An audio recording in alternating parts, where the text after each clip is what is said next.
Good morning children. In our previous video we learned that there are two types of diseases, communicable and non-communicable diseases, and we learned in detail about some common non-communicable deficiency diseases. Now we will find out more about communicable diseases.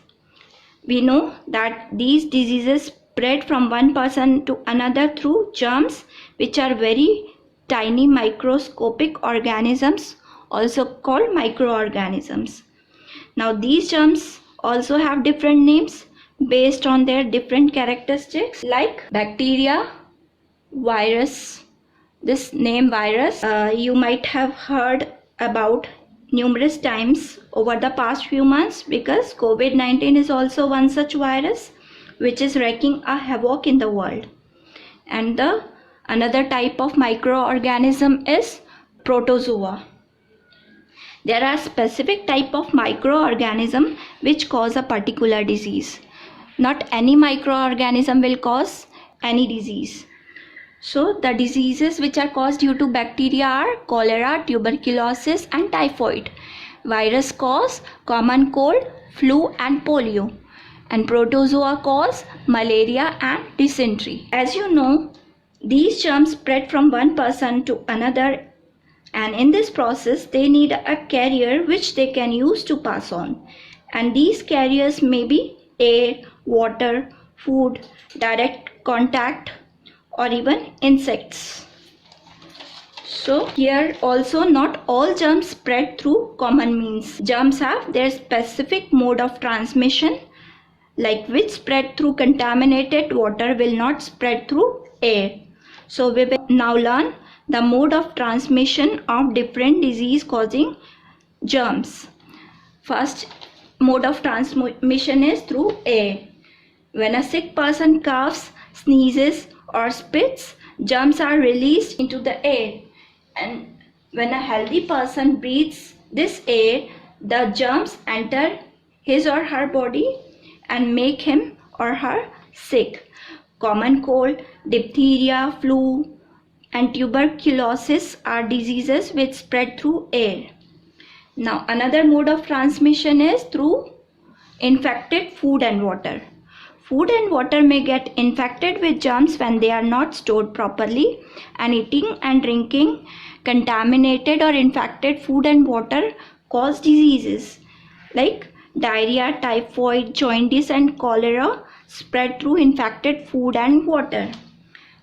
And the next mode of transmission is through direct contact.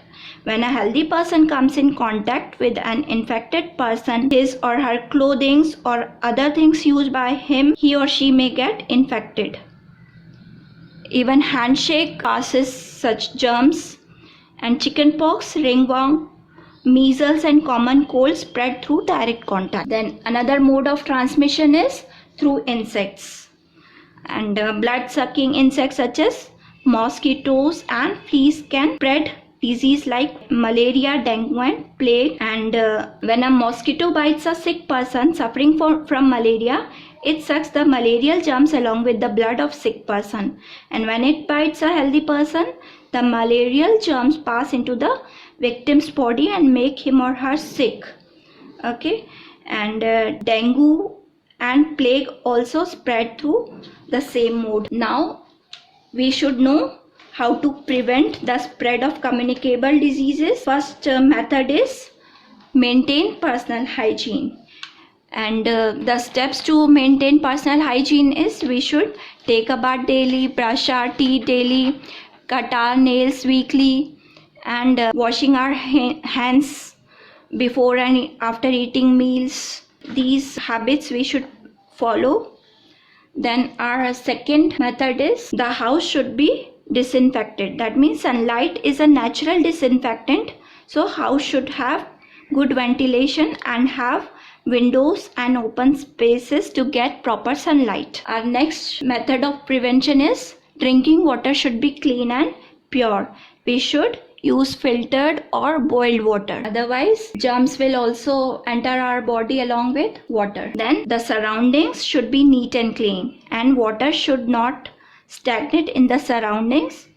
because it may become the breeding ground for mosquitoes and flies. And garbage should always be kept in covered bins, otherwise flies will sit on contaminated food and transmit the diseases. Then our next method is vaccination. The children should be vaccinated against diseases like tuberculosis, diphtheria and hepatitis, and this is an effective method of creating immunity.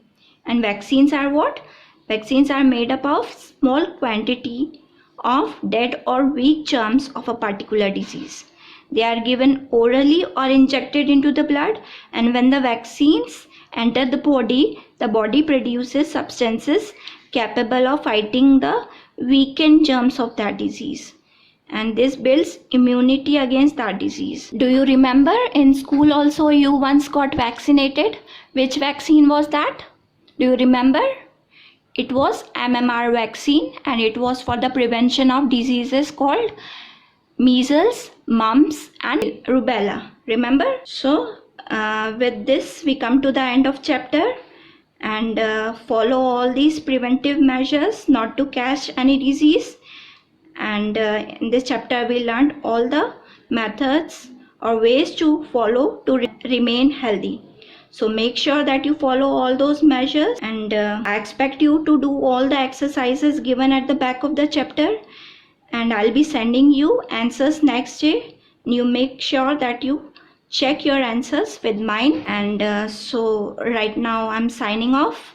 Bye bye, take care.